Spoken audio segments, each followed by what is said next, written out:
Guys, what's up? Welcome back to the channel. It's Cynicalex, and we have a brand new tier list on the cusp of the end of the month. That's right, March 31st. I had to rush to get this tier list completed, and I know what you're thinking, but Alex, Gwenpool and Deadpool just came out 2 days ago. How can you possibly rank them already? Well, I'm going to do my best to rank them, but keep in mind that those two characters, Gwenpool and Deadpool, are being ranked tentatively, so their positions are subject to change.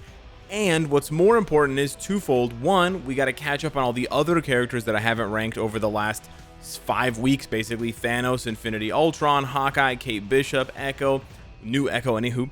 But also to get this new tier list in before the anniversary events and logins and stuff start happening. They haven't started yet, but for those of you who haven't been keeping track, the anniversary is basically 30 days away. And the anniversary day, April 30th, literally the 30th day of April, is when the biggest rewards are released. However, what they did last year, which is awesome, is they had a whole calendar lead up for the month of April, starting about like April 3rd. So it's really important to get this out of the way sooner rather than later. Having it bleed over into April, no good, because we're going to have a lot of stuff to cover there. So I have made a few changes to this tier list. We do this basically every month at this point, so just standard PSA. This is just my own opinion. You're more than welcome to build your characters however you want. This is just how one player sees the game. And for those of you wondering where the tier 2 free-to-play gods column is, I had to move it all the way to the end there. I did, however, highlight it with the sort of signature yellow, because it is still very important to highlight very good tier 2 characters that do not need or do not have a uniform. That's a super clutch category, and therefore only 5 characters still fit the bill. But yeah, it's there because I just wanted to clean everything up, and also because I wanted to highlight just how many characters have now been basically relegated for one reason or another to only lead/support. And so you can see one familiar face at the top there, but we're not going to be starting with Gwenpool and Deadpool. We're actually going to be going back in time to Thanos and Infinity Ultron to talk about them first. But actually, before we talk about Thanos and Infinity Ultron, I'm going to talk about the characters that I moved around who were even before those characters were introduced. So we moved Thena up from meta gods to meta defining. I think she definitely deserves to be there, basically solely on the fact that she is insanely good, basically the best universal hero. I was losing my words there. Universal hero for PvE content. Number one, absolutely just dunks content. Not really much PvP presence, but that's okay. And then I also moved Sentry down from meta defining. I think Sentry's run in meta defining is over. I think that's definitely going to cause some waves and ruffle some feathers, but I think it's fair and justified. He's no longer the measuring stick for PvP.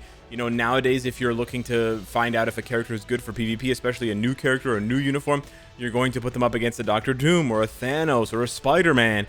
A lot of people don't test against Sentry anymore, and that sort of shows his age. And it sort of makes sense, right? He was top of the PvP meta for over a year.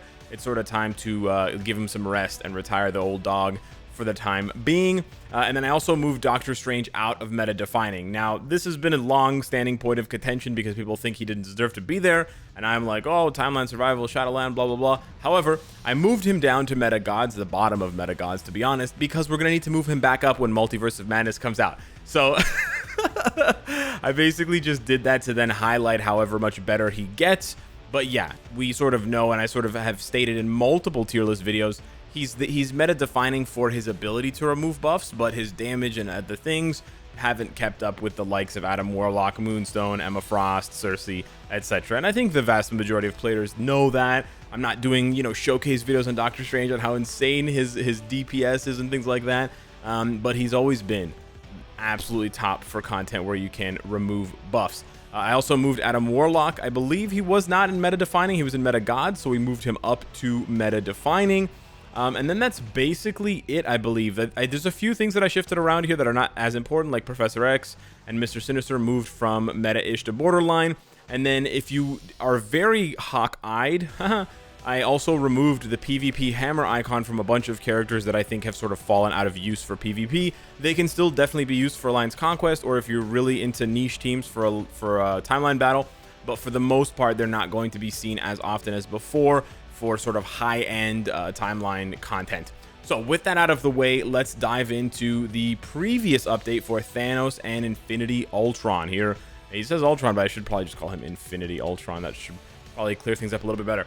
So yeah, Thanos comes roaring back to the meta with this new uniform, and not only does it make him a lot better for PvE, it really re-entrenches his value as one of the best PvP characters in the game. And although he has a pretty consistent counter in Emma Frost with the Reflect, he's still so good against literally every other character that it kind of doesn't matter. You know, if you only have one really consistent counter, but you can dunk everyone else, you're going to be top of the meta. And the thing is, with a meta tier list, you also have to look at popularity and how often the character is used. Man, I cannot tell you how many teams just dropped Sentry like that, like a snap, and just popped Thanos. Thanos is on like 50% of PvP teams right now. There's just certain characters in Marvel Future Fight. I've come to accept this. We should come to accept this. Jean Grey, I shudder to utter her name, but you know, her, Thanos, Doctor Doom, these types of characters, if they ever become PvP meta, right? If they ever slide but then come back to life, they're just going to be immediately thrown into teams because people love to see them dominate other characters. That's just the way it is. So yeah, Thanos really displays that. He's probably a step behind the rest of these characters for one reason or another besides PvP, and I don't rate PvP as highly as I do PvE, so on that basis alone, he probably doesn't make it into meta defining. But in terms of how his adoption rate has been, right, how many players have actually decided to use him, just skyrocketing, and that's why he deserves to be there, because now the meta is going to have to solve his riddle every time a new PvP character comes out. If a new PvP character comes out and they're just trash against Thanos, probably not going to see that character get used very much because they're trash against Thanos and everybody's using Thanos. Sort of how Wolverine and Gilgamesh disappeared from PvP when Emma and Adam came out. That's no coincidence. That's because they just had no answer for them. And then Infinity Ultron, I think he's really good. I honestly just think he's like the free-to-play version of Null. That's my honest assessment. He doesn't play the same way as Null, but he basically does almost all of the same things, or roughly at the same level for me with my amount of Pierce. So that's kind of how I compare them, and they both have relatively little PvP presence. So that's really how it is. That says more about Null, in my opinion, than it does about Ultron. I know some people are still salty that Ultron didn't get more of a rework, but man, if you're comparing him to a 3000 CCF native tier 3 that came out a year ago, that's a damn good rework. There's a ton of universals, even ones that came out in the last 6 months, like Icarus and Heimdall, that would love to be compared to my boy Null. And there's expensive characters like Molecule Man who may never be compared to Null. So again, I think Ultron really got a solid rework. He just doesn't push the bar, right? He just doesn't push the envelope the way Thanos pushes Sentry out of the way for PvP, etc. And there's just so many really dominant universals for PvE content. Loki, Supergiant, and Athena just hog so much of the spotlight that it's difficult for Ultron to really push through, and especially compared to Loki as a universal male villain. It's very tough, you know, especially since ABX also matters for those players who want that, you know, duality of PvE action, you know, World Boss, Shadow, Squad Battle, and ABX. Loki does it all. Ultron not so much. So he kind of falls down the stacks, and he's a little bit lesser valued, but I still think he's absolutely fantastic. So that sort of does it for that mini update. Then we got the Kate Bishop, Hawkeye, and Echo update as the sort of full update in March. And again, although these are all really good speed types, and I wanted to put Echo higher, but I really think what's going to come down, what it's going to come down to for Echo is how often she's adopted as a leader / support for speed teams. So it depends really on how players handle this. If more players really decide they want to go like Echo, Spider-Man, and one more speed type, we're really just missing that and one more speed type, because Echo's a fantastic option and Spider-Man is insanely good for PvP, but then there's really no good third. You know, if there was a speed version of Colossus or a speed version of Ebony Maw that dealt more damage to universals or villains or something like that, if Hela was a speed type for whatever, you know, godforsaken reason, then that team would probably be much better and much more frequently used, and then Echo would shift into meta god. But as it stands, she's sort of balancing on the edge's knife, or the knife's edge. She's good on her own, no doubt. She's a very solid, balanced two-way character. A little bit worse than Silk for PvE, but a lot better for PvP. But it's really about adoption for PvP, so that's really what I'm waiting to see. So I'm undervaluing her a little bit right now, but I think it's a fair assessment given her cost as a premium character, plus the uniform. It is very cool, though, and flexible how she has that sort of fire leadership and support, and elemental support as a blast, or the speed leadership and support as a speed type. And then for Kate Bishop and Hawkeye, I think their best comparisons are Luna and Falcon, although Luna is also a tier 3, whereas Kate is a transcended character. But basically, I think Hawkeye and Kate Bishop are just very good speed types. They don't push the incumbent leads out of the way. They're not going to, I honestly don't think Hawkeye competes with Spider-Man and Makari. Maybe on his best day he does. If you get absolutely perfect rotations and you get absolutely perfect RNG from the boss who just stands there.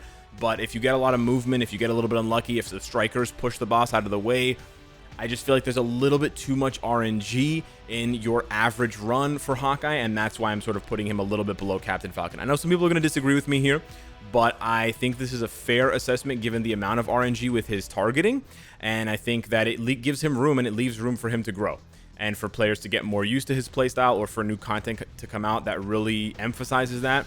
But yeah, at the current point, that's kind of the case. And the thing is, as well, for speed heroes that are male rather than female, is they're always a step behind because they can't do ABX and they can't do that squad battle stuff. So because of that, Hawkeye, is always going to be a step behind Makari anyways, and then doesn't have anywhere near as much PvP presence as Spider-Man. Like, there's just no way. So yeah, that's how my opinion, that's kind of how that shakes out for the two of them. I may be overvaluing or undervaluing them just a tiny bit, but I think this is a fair assessment given they're in extremely good company. I feel like the speed class is simultaneously top heavy and not top heavy because players are just not sure where to go after Spider-Man and Makari because they're just so insanely good. But that's sort of how it is. So that's how it rounds out for me, and how I've ranked it for the last full update. And then most recently, we got Gwenpool and Deadpool, and I gotta say, I'm still kind of disappointed with how the devs are handling this. I do hope that they come to their senses regarding Deadpool especially. And now, although I've seen a lot of really crazy content being cleared by different content creators, Beast Mode, Forgo, Moonbro, etc., using Gwenpool, I'm still hesitant to put her really, really high up.